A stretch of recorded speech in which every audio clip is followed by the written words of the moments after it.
میں اس کو کہتا یہ کام کرے۔ میرے رسول کریم علیہ الصلوۃ والسلام نے حقوق کا تعین فرمایا، حقوق کا تعین فرمایا، اور نبی کریم صلی اللہ علیہ وسلم نے فرمایا جو عورت اس حال میں مر گئی، اس حال میں دنیا سے گئی کہ اس کا خاوند اس سے راضی تھا، اس کا شوہر اس سے راضی تھا، اس کا گھر والا اس سے مطمئن تھا، تو میرے نبی پاک فرماتے ہیں جب دنیا سے جائے گی تو رب کریم جنت کا دروازہ کھول کے فوراً ہی جنت میں داخل فرما دے گا، اس کو بغیر روک ٹوک جنت دے دی جائے گی۔ شرط یہ ہے کہ وہ جب دنیا سے جائے تو اس حال میں جائے کہ اس کا خامد اس سے شکوے نہ کرتی پھرے، شکایتیں نہ کرتی پھرے، شکایتیں نہ کرے۔ ہمارے زمانے میں شکایتیں ہوتی ہیں، اور خواتین، عورتیں اس بات کو سمجھتی نہیں کہ اللہ نے جو میرے نصیب میں رکھا تھا اور جو خامد رب نے میرے لیے پسند کیا تھا وہ اللہ نے مجھے عطا فرما دیا ہے۔ وہ شکوے کرتی ہیں، شکایات کرتی ہیں، اور دوسری عورتوں کو سامنے رکھ کے وہ فلاں کے حصے میں یہ چیز آئی، فلاں کے حصے میں یہ چیز آئی، فلاں کا خامد یوں کرتا ہے، شکوہ کرتی ہیں۔ میرے رسول پاک علیہ السلام نے فرمایا عورتیں کثرت سے جہنم میں جائیں گی، کثرت سے۔ تو ایک صحابی رو پڑے، ایک حدیث میں لفظ یہ ہے رو پڑے، عرض کرنے لگے یا رسول اللہ وہ ہماری مائیں بھی ہیں، بیٹیاں بھی ہیں، بہنیں بھی، حضور جہنم میں جائیں گی؟ نبی پاک صلی اللہ علیہ وسلم نے فرمایا ایک تو وہ عیب جوئی کرتی ہیں، غیبتیں کرتی ہیں، دوسرا رب کا شکر ادا نہیں کرتی، اور تیسرا فرمایا اپنے خامند کا بھی شکریہ ادا نہیں کرتی، بات بات پہ ناشکری کرتی ہیں، بات بات پہ ناشکری کرتی، اس سبب سے جہنم میں جائیں۔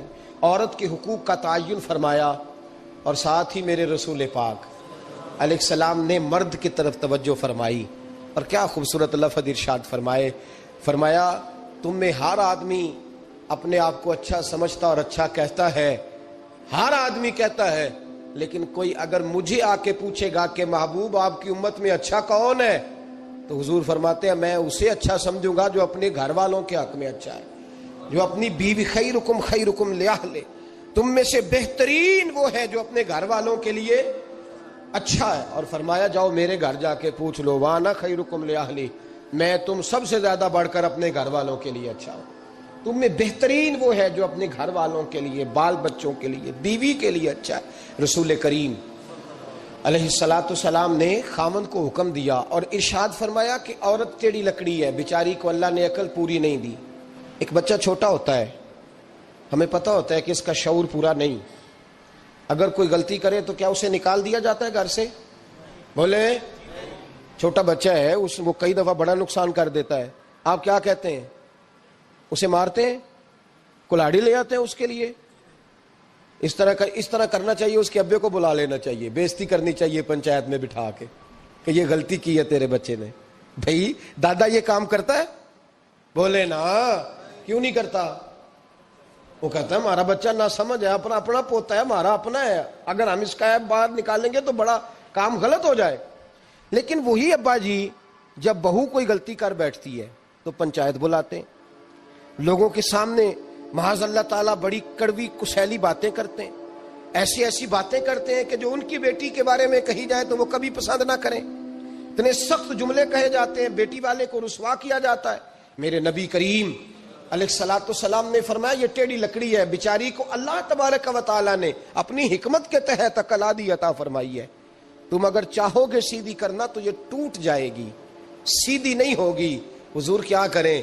فرمایا اس کے ساتھ گزارا کرو، اللہ تمہیں اجر عطا فرمائے گا، اس کے ساتھ وقت گزارو، اللہ تمہیں اس کا، یہ ذہن بنانا چاہیے خامند کو کہ یہ، اور خامند کی ذمہ داری ہے۔ اعلیٰ حضرت رحمۃ اللہ علیہ نے فتاوی رضویہ کی 24ویں جلد میں بالتفصیل لکھا ہے، آپ فرماتے ہیں خامند کی ذمہ داری عورت کو کپڑا فراہم کرنا، روٹی فراہم کرنا، رہنے کے لیے گھر دینا، نان نفقے کا خیال کرنا، اور آپ فرماتے ہیں اگر وہ مطالبہ کرے تو ہفتے میں ایک دن اس کے ماں باپ سے ملانے بھی لے جا سکتا ہے، ہفتے میں، جی کوئی نہیں بول دے تسی، ہفتے چ نہیں، یہ نہیں صحیح لفظ، ہر ہفتے اے سوکھ ہے، کدوں ملان کھڑنا ہے؟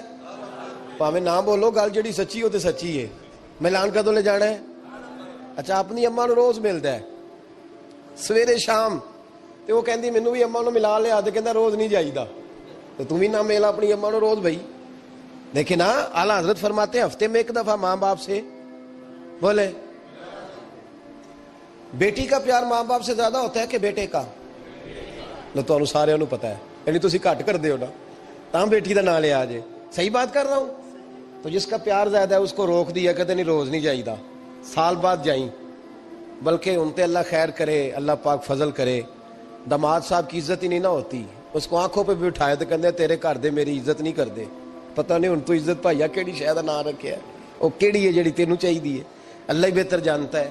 عزت نہیں کرتے تو لہذا میرا پروٹوکول نہیں، پھول لے کے کھڑے نہیں ہوتے گلی میں، وہ باہر نہیں نکلتے، وہ اشتہار نہیں چھاپتے کہ داماد صاحب آ رہے ہیں. اور ویسے بھی میں کہاں جاؤں، مطلب یہ کہ چپس بھی نہیں ہے، انہوں نے سنگ ماربر بھی نہیں لگوایا ہوا، تو میں کیسے جاؤں، میری شان کے خلاف. اعلیٰ حضرت فرماتے ہر ہفتے وہ بیٹی جو ہے، تو بیٹیاں بیٹیاں ہوتی ہیں. اور یہ تو اس دن پتہ چلتا ہے نا جب اپنی بیٹی بندہ ڈولی میں ڈالتا ہے، پھر پتہ چلتا ہے کہ دل کرتا ہے ہر ہفتے اس کو ملنے کو، دل کرتا ہے کہ وہ آئے، چہرہ دکھائے، ایک دفعہ مل جائے، ہر ہفتے اس کو ملوانے لے کے جائے، اس کی غلطیاں معاف کرے، اس کے عیبوں پہ پردہ ڈالے، اس کی کوتاہیوں کا خیال کرے، اس سے درگزر کرے.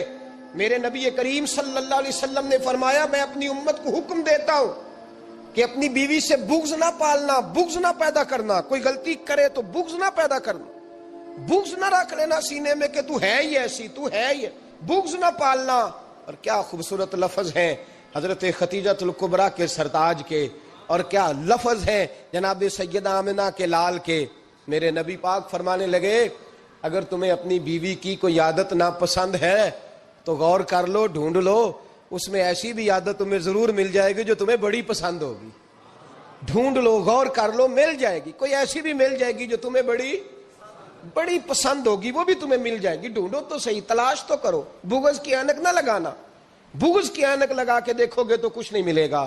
نبی رحمت سید عالم صلی اللہ علیہ وسلم، پہلی بات یہ ہے کہ اللہ کے حبیب نے تعین فرمایا، اور پھر عملی طور پر حضور نے وہ چیزیں کر کے دکھائیں. حضرت سیدہ طیبہ طاہرہ جناب فاطمہ کو نبی پاک نے رخصت فرمایا.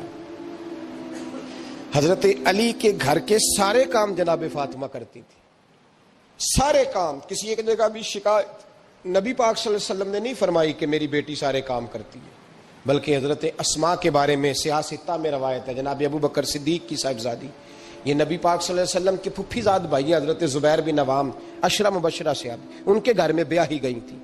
حضرت جناب اسماء کہتی ہے میں مالدار باپ کے گھر سے گئی تھی، امیر باپ تھے جناب صدیق اکبر، میں تاجر باپ کے گھر سے گئی تھی، لیکن زبیر بن عوام کے گھر میں گئی تو فرماتی ہے مجھے ان کے اونٹوں کو چارہ بھی ڈالنا پڑتا تھا، مجھے گھر کے سارے کام کرنے پڑتے تھے.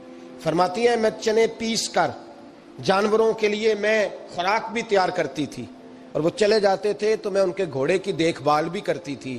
لیکن قربان جائیں جناب اسماء فرماتی ہیں ایک دن میں اپنے باپ کے گھر شکایت لے کے نہیں گئی. اور عجیب لفظ ہے حدیث پاک میں، عجیب لفظ ہے. آپ فرماتی ہیں میں ایک دن گھاس لے کے آ رہی تھی، رستے میں رسول پاک تشریف لا رہے تھے، حضور اونٹ پہ تھے. بڑی خوبصورت حدیث.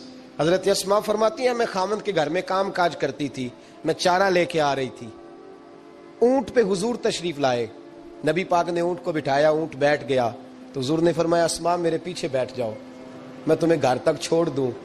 تو جناب اسماء رو پڑی، کہنے لگی محبوبہ میرا خامند بڑا خوددار ہے، بڑا غیرت والا ہے، اس نے مجھے جس حال میں رکھا ہے میں اسی حال میں راضی ہوں.